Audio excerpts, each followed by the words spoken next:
Welcome back to CBR MTG. This is our last lot of videos for this fortnight. We have James Lett back on Turbo Depths and Chris Turner on Enchantress. We've seen James Lett before. We have not seen Enchantress before, which is going to be interesting. Yeah, some pretty sweet old school tech. I think it's I think it put up a couple results maybe online or something, and this is why Chris is on it. Chris is always on something spicy though. And they just tied that die roll. How rude. This is ridiculous, guys. Just do odd or even. Oh no. We'll never know. Yeah, we'll never know. We'll never know. I'm gonna go ahead and guess, unless that's like a sexy one. Oh. Anyways, yeah. Turbo Depths versus Enchantress. I've honestly got not much to say about this matchup. Yeah, I mean, Enchantress is like a really heavily synergy driven deck. Obviously needing to play a lot of enchantments. Most of them, I guess, ramp you or draw you cards, and you kind of need quite a lot to sort of go off. Yeah. Turbo Depths is just very quick. Yeah, 1-2 punch, Turn 2, I've had Marit Lage come down on me turn 2 so frequently. Yeah, it's quite consistent. I had played against James several times before, and he said, D&T is his worst matchup, yet I've lost against him every single time to a turn 2 fucking Marit Lage. This hand for Chris not looking great. But yeah, that's a hand of 6 for Chris. So Scry to the bottom. I saw 1 planes and that's all. Yeah. That's a bit of a beating. That's a keep and a half. Alright, looks like he might just straight up get punished for it. Okay, no. Not too bad. This is a pretty standard starting for James though. Yeah, exactly. He doesn't want to go too far with it. Oh, this hand is not working out for Chris at all. So Sanctum tapping for the number of enchantments you control. Adds white equal to the number of enchantments that being 0 currently? Yeah, it's the guy's cradle of enchantments. Strictly. Yeah, the little brother. Yeah. Or like second cousin. Yeah, maybe. Oh, a little bit of a slow start here. Maybe missing like the other half of the combo. Okay, sweet. Sweet, suppression field. Nice. Yeah. That Lotus Petal and that that's not bad. that map, it's pretty gas actually. Yeah. I guess you 100%. Surely you pop it in response. Yeah, it's obviously awkward because he doesn't know what he's searching for, but you just have to. Like, you can't activate that. No, it's unless the mana ability's right, so that Lotus Petal can be activated. Yeah. But suppression field. But still, you don't want to spend your I guess you can do it next turn anyway with that Elvish Spirit Guide in hand, but suppression field being activated abilities cost 2 more to activate. Yeah, it's quite good against the entire deck, right? Thespian Stage and Hexmage, both activated abilities that will now cost 2 more. So I think really James has just searched up a Dark Depths. Yeah? Yeah, he has. And he's got a crop rotation as well, so he can get himself comfortably. Just take so long. I don't know, maybe... Okay, I guess that's fine. Seems alright. She's going to be a bit short on mana now. I would have liked keeping that Lotus Petal in play, just doing it next turn, because you're... I guess maybe respecting that Chris might actually do something. Probably reasonable. I would personally have no idea what Chris would play next. Only watching a few Enchantress videos previously. I'm not well versed in this deck. Yeah. James has still got that gorgeous shuffling tech. We love it. Yeah, we had a good conversation about it on the weekend. Does he ram it out to conceal that he drew the other one? Probably not. Okay, he does. There you go. I would have... no, I guess it's no different, right? Because he can't activate the Thespian Stage anyway. He can't, yeah, not yet. But... Yeah, Sylvan Library? He's just got a plan. Conceal the information, it's reasonable. Oh, it's Sylvan Scrying. Sylvan Scrying, yeah, not bad. Go get a snow forest or something. Get that mana up. Okay. An Urborg. Alright. Yeah, no, that's probably fine. Yeah. It's pretty gas, really. Dark Depths actually taps for mana. Yeah. What? Crazy. Still needing what? I'm sure 1, 2, 3 after that land. He's got the Elvish Spirit Guide in hand. So yeah. He'll be able to do it next turn. If I'm not mistaken. 1. Yeah. 3, 4. Yeah. Tap. Depending on what comes down right now. Sterling Grove, not much is the answer to that. Unless he has another suppression field, which he might, which he can cast now off the Seraph Sanctum. but it looks like he passed the turn. It looks like a suppression field. I don't think it is. Isn't it? It just looks like a bad proxy of Could be. a washed out color. Yeah, can't quite tell.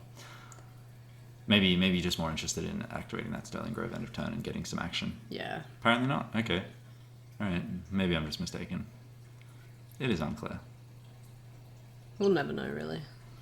Yeah, so I think James will just be creating a big dude. End of turn, yeah. End of turn. And hoping to get in there. Yeah, Chris hoping But Chris's some action here. Chris's trying to hand figure out how to being sequence this. like Doomwake Giant.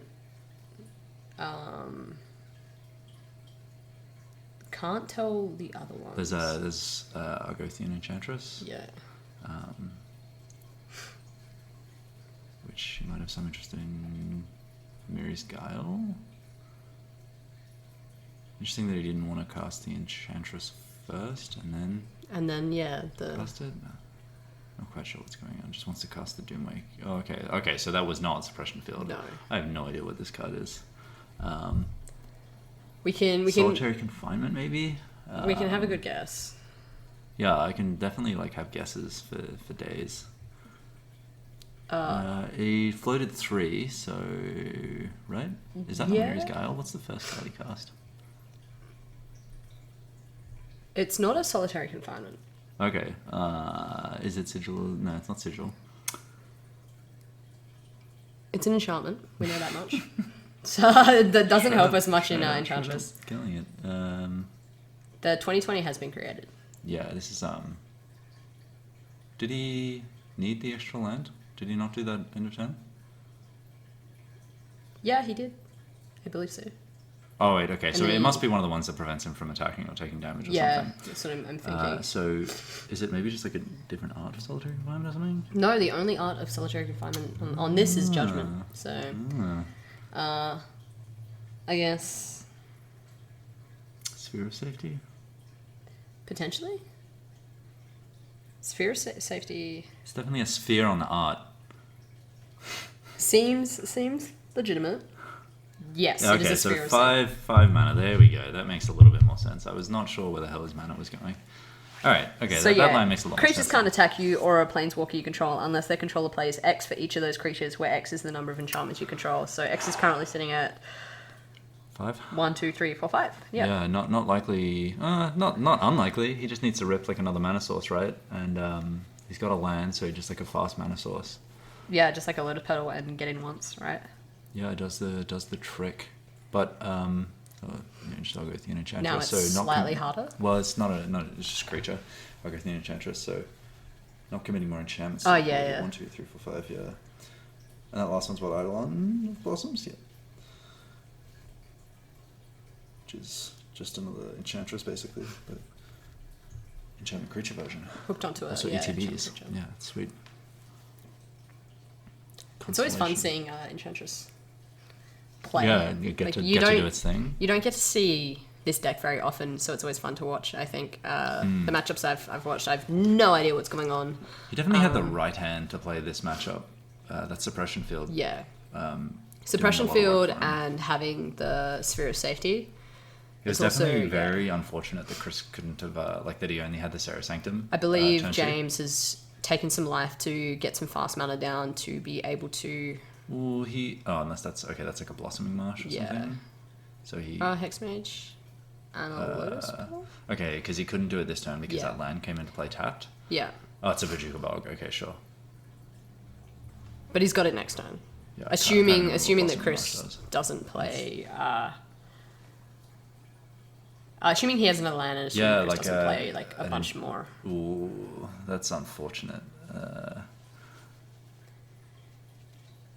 5, 6. No, okay, so he does have a Doomwake Giant. That's pretty gas. Doomwake is kind of cute. Yeah, big boy.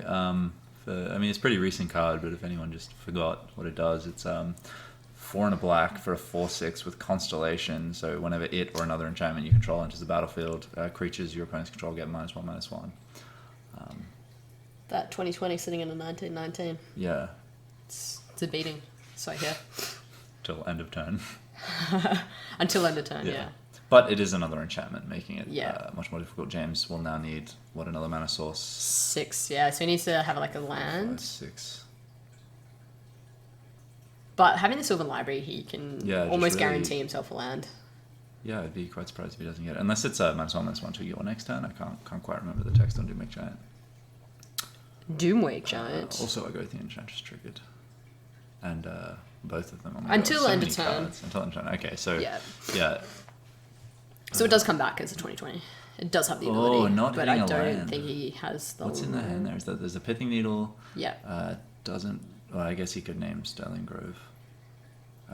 Stop him from searching his library for some action, maybe. But he usually. I mean, I don't think he would against this deck, seeing what it's on. Actually, no, he might. I don't know whether he knows Chris's list, but Chris does play Karakas, so. Yeah, that's he's. So naming Karakas, from what James has told me, the Pithing Needle is to name Wasteland, or Karakas or something of like. Yeah. So hopefully he just realizes that and does that. But I do see a Thespian Sage in his hands. That's 1, 2, 3, 4, 5, 6 mana he has available. 1, 2, 3, 4, 5, 6 enchantments in play. He can get through. Maybe. But he's potentially just holding off to. Well, maybe he doesn't realize that the Lotus Petal can be activated in the face of that suppression field.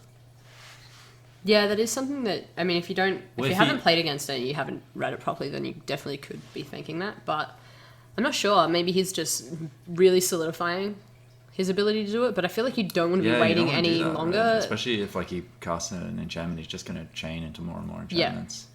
Yeah. Like with what he's currently got now, it's like with the Argothian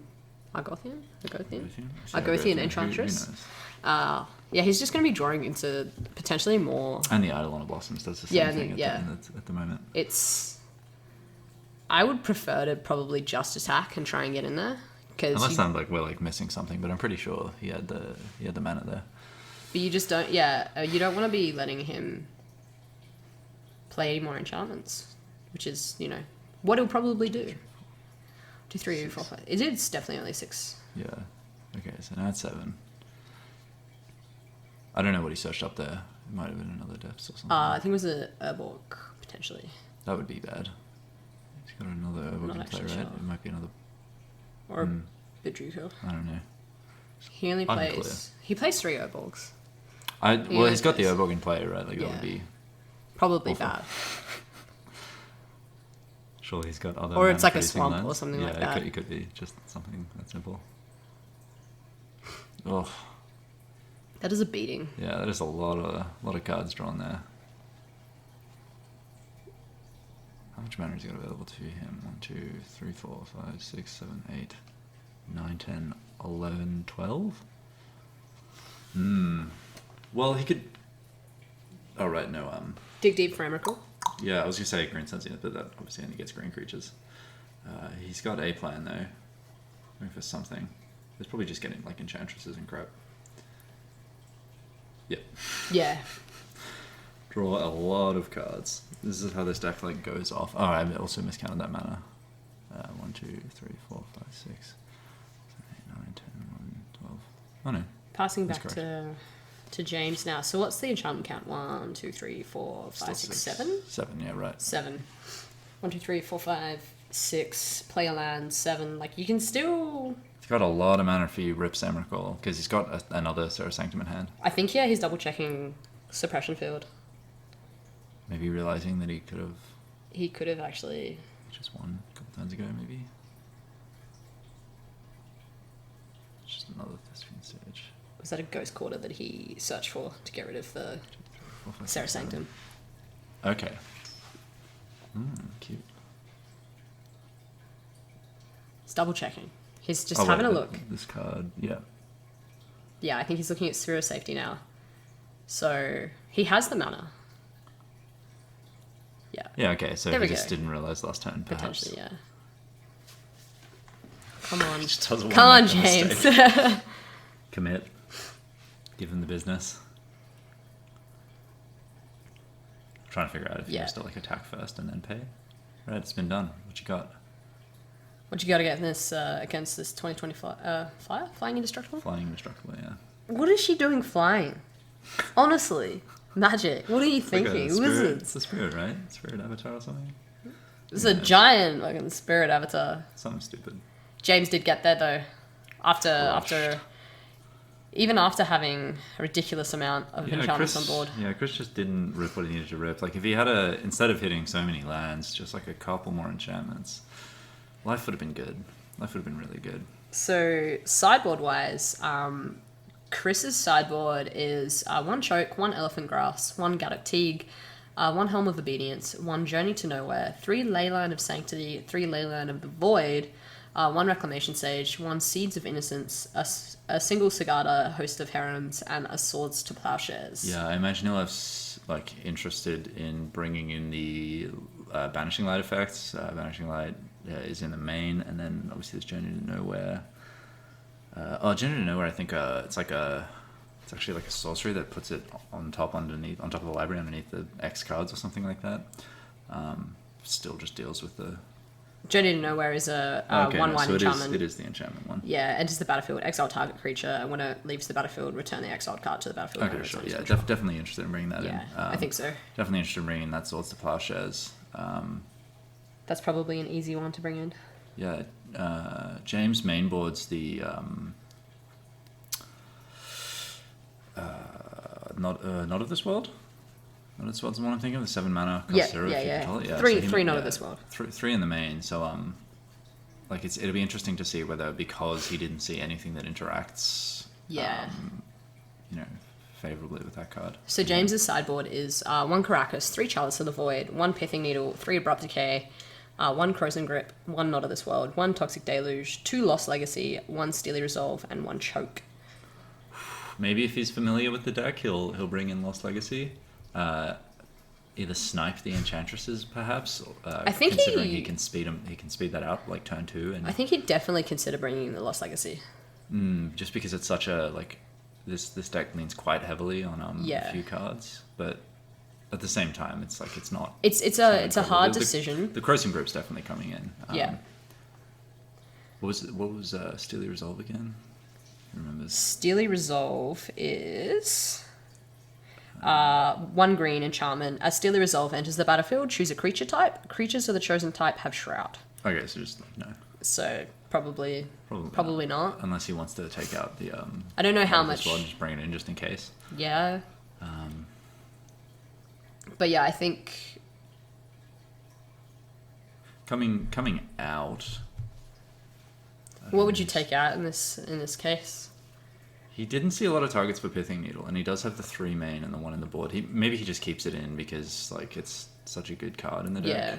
But he didn't see a lot of targets. If he can take out the Bojuka Bog, seems like it does nothing. But it's just fine. It doesn't matter. He probably just wants to be fast. Like he wants to win before his opponent can play that the sphere or the sphere of safety or the solitary confinement. And then just hope his opponent doesn't rip that swords. He can stick mostly to his primary game plan, it seems. Yeah, I don't think James really takes too much of a different stance in the matchup. Yeah, especially if you don't really know what your opponent's sideboard's going to be, or the deck in general. He saw a lot of the deck and he saw what it did, so that's pretty easy. This hand is like some number of Utopia Sprawl and Wild Growths or something, and then I'm not sure if it's actually that good, and then he's keeping it, so Utopia Sprawl or Wild Growth, who remembers which is which. Thoughtseize pretty good, taking the only action out of his hand. Yeah, so those are Enchantress's Presences. Okay, so maybe not so much need to cast the Green Sun Zenith, but obviously slightly more efficient because he would have been able to go Green Sun Zenith. Oh no, he wouldn't because he would have to play the land. Yeah, those are definitely our Wild Growths. Yeah, okay, so 2 Wild Growths. Two Wild Growths. So he's opting to take the Green Sun Zenith, the Fear of the Unknown, leaving Chris with the ability to draw a lot of cards in a couple of turns. But but I mean, you're not taking the sprawl because he can just cast an Enchantress anyway. Is this that card again? Or is that a suppression field? Sphere of Safety. Why do they look so similar? That one was a proxy though, so it's probably the sphere. Oh man! Oh god! I thought it was a suppression field. Yeah, it's a Sphere of Safety. Rough. Always wrong. What's the rest of James's hand now? I saw 2 crop rotations and maybe a Knot of this world. Dark Depths sitting there. 2 Dark Oh no, Depths. it is a suppression field. Got him. It's just a very odd-looking suppression field from this angle. It's like next turn we'll see Enchantress's Presence pass. Unless, draw some action. Fortunately, that Enchantress's Presence will draw more action eventually. I can only assume. Is that Bojuka Bog? Yeah. I think it's it. Chris exiling his graveyard there. So James kind of settling in now that maybe thinking about what he can do with that crop rotation. So this is so he does indeed have a plan. Yeah. So that's Enchantress's Presence? Yeah. 2 and a green enchantment. Whenever you cast an enchantment spell, draw a card. Does the same as Argothian Enchantress, except so he will enchantment form. He'll be drawing a card next turn. Come next turn off the when he Enchantress's Presence. Plays that second one. Yeah. Yeah. Not a bad hand at all, actually, especially drawing into the suppression field. And James not, having a Croson grip or any kind of way to allow him to combo off maybe a turn earlier. That's maybe not just not important. But he also doesn't. Oh no, so he does have both cards of the combo, but he doesn't have enough mana. Maybe. It's 2 and is it 2? Yeah, but the suppression field in play makes it cost 2 more, so he needs to pay 4. Yeah, true. Actually, yeah. So he needs a land and another piece of fast mana, or an Urborg does it. Urborg does it as well. 1, 2, 3, 4. Okay, it looks like he does have a Elvish Spirit Guide in hand. He cannot do it now, but it seems like he's counting. So maybe thinking about crop rotating into Urborg or something, and then it does the same thing effectively. So I don't know that I'd bother holding up that crop rotation in case things fall apart. Yeah. So 4, 1, 2, 1, 2. Yeah, he plays a land 3, unless he 4? doesn't have another land outside of that Dark Depths. Yeah. I saw a Dark Depths crop rotation with Spirit Guide, so that might just be all he's sitting on. This he's is certainly interesting. in the tank. Yeah, think tank. He's deep. Yeah, if he Yeah, interesting to see how Urborg doesn't actually do anything. He probably just hoped to top deck a land, but he is going to go for it, or go for something at least. Yeah, crop rotation. Urborg, right? Yeah. Yeah, fortunately he doesn't have to worry about it. It does give him the extra mana, but 1, 2, 3, 4. Oh no, right, no, that gives him enough to activate it. Yeah, that's just definitely the correct play. Gives him enough to activate it right now. Yeah. So he was just counting whether he could do it now or. Oh man, pitch the Spirit things Guide. fell apart so quickly. That's a land in Chris's hand. Yeah, it's just plains. That is kind of sad.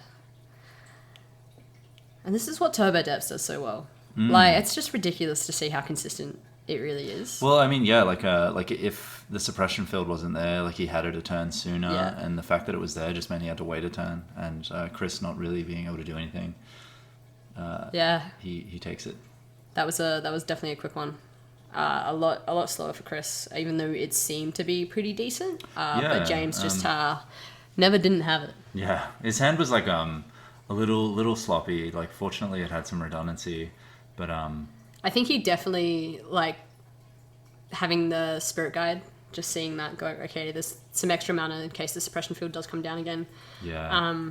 With the Lotus Petal as well, I think it's definitely not a bad hand to keep, especially seeing as it gets you there. Yeah, exactly. I mean, did he draw into the Thespian stage? I'm not quite sure if he had it in the opening hand. Not 100% Either way, on that. It was pretty decent hand.